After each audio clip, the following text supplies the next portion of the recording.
When the Taliban regained power in Afghanistan last year, it promised to water down the harsh rule it exercised during the 1990s. But many are concerned that won't happen after the supreme leader Sheikh Habibullah Akhundzada reintroduced hangings and amputations for thieves. A Taliban court spokesman says the order to reimpose such parts of strict Islamic law was always the government's intention.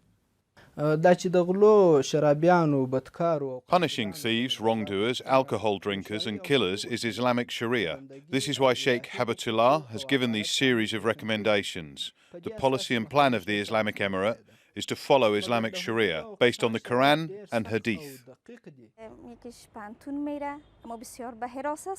Shiba Nasiri says her daughters have suffered a year of loss.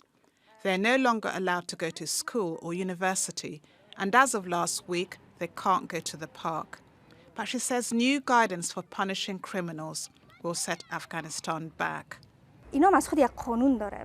They should have proper justice for criminals. They should not be hanged, stoned, or have their hands amputated in public.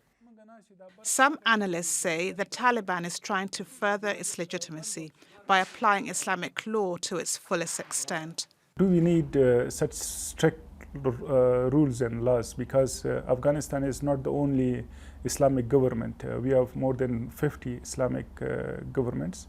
And some of those governments, such Sharia laws are applied, but they are very strict in justifying that.